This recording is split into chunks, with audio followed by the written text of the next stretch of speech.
ನೋಡಿ ಸರ್, ಈ ರಸ್ತೆಗೆ ಬಂದಿರುವಂಥ ಜಾಗ 2.25 ಎಕರೆ. ಹ್ಯಾಡ್ಲಿ ಗೇಟ್ ಕಡೆಯಿಂದ ಬಂದರೆ ಒಂದು 4 ಕಿಲೋಮೀಟ್ರ್ ಆಗುತ್ತಾ.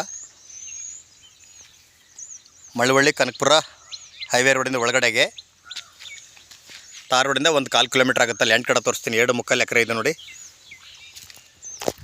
ಸುತ್ತ ಪೆನ್ಷನ್ ಕಲ್ಲೆಲ್ಲ ಮಾಡಿದ್ದಾರೆ. ಜಾಗ ಮಾತ್ರ ಒಳ್ಳೆ ಹೈಟಲ್ಲಿ ಸೂಪರಾಗಿದೆ. ರೆಡ್ ಮಣ್ಣು. 2.25 ಎಕರೆ ಬಂದಿರುವಂಥ ಜಾಗ. ತಂತಿ ಹೇಳ್ದಿಲ್ಲ, ಸುತ್ತ ಪೆನ್ಷನ್ ಕಲ್ಲೆಲ್ಲ ನೆಟ್ಟಿದ್ದಾರೆ. ಎಲ್ಲ ಅಕ್ಕಪಕ್ಕದಲ್ಲೆಲ್ಲ ಸುತ್ತ ಫುಲ್ ಬೆಂಗಳೂರಿನವರೇ. ಜಾಗ ಮಾತ್ರ ಸೂಪರಾಗಿದೆ. ಬೆಂಗಳೂರಿಂದ 190 ಕಿಲೋಮೀಟ್ರ್ ಆಗುತ್ತಾ. ಮಳವಳ್ಳಿಗೆ ಹೋಗಲೇಬೇಕಾಗಿಲ್ಲ. ಮಳವಳ್ಳಿಯಿಂದ 5 ಕಿಲೋಮೀಟ್ರ್ ಆಗುತ್ತಾ. ಫುಲ್ ಎಲ್ಲ ರೆಡ್ ಮಣ್ಣು. 2.25 ಎಕರೆ. ಇದು ಪರ್ಚೇಸ್ ಮಾಡಿರುವಂಥ ಜಾಗ. Legal document. ಇಲ್ಲಿ ಸುತ್ತ ಅಕ್ಕಪಕ್ಕದಲ್ಲೆಲ್ಲ ಫುಲ್ ಬೆಂಗಳೂರಿನವ್ರ ತೋಟಗಳು ಎಲ್ಲ ಇವೆಲ್ಲ ನೋಡಿ. ಎಲ್ಲ ಫುಲ್ ಬೆಂಗಳೂರಿನವರವೇ ಪಕ್ಕದಲ್ಲೆಲ್ಲ.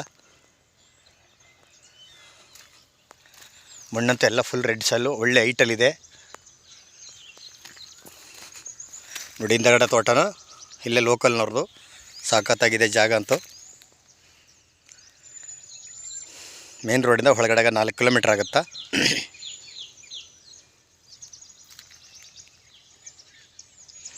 ಇವರು ಎಕರೆ 70 ಲಕ್ಷ ಹೇಳ್ತಿದ್ದಾರೆ. ಕೂತ್ಕೊಂಡ್ರೆ ಹೆಚ್ಚು ಕಮ್ಮಿ ನೆಗೋಷಿಯಬಲ್ ಆಗ್ಬೋದು.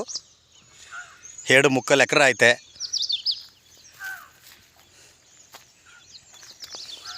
ಮಳವಳ್ಳಿಯಿಂದ ಬಂದರೆ 5 ಕಿಲೋಮೀಟ್ರ್ ಹಿಂದಕ್ಕೆ ಬರಬೇಕು. ಬೆಂಗಳೂರು ಕನಕಪುರ ಆ ರೋಡಿಂದ ಒಳಗಡೆಗೆ 4 ಕಿಲೋಮೀಟ್ರು. ತಾರ್ ರೋಡಿಂದ ಒಂದು 1/4 ಕಿಲೋಮೀಟ್ರು. ಒಂದು ಚೈನ್ ರಸ್ತೆ. ಜಾಗ ಮಾತ್ರ ಸೂಪರಾಗಿದೆ ನೋಡಿ. ಒಳ್ಳೆ ಜಾಗ. ಲೊಕೇಶನ್ ಎಲ್ಲ ತುಂಬ ಚೆನ್ನಾಗಿದೆ. ತೋಟ ಮಾಡ್ಕಿರೋರ್ಗಂತೂ ಸೂಪರಾಗಿದೆ.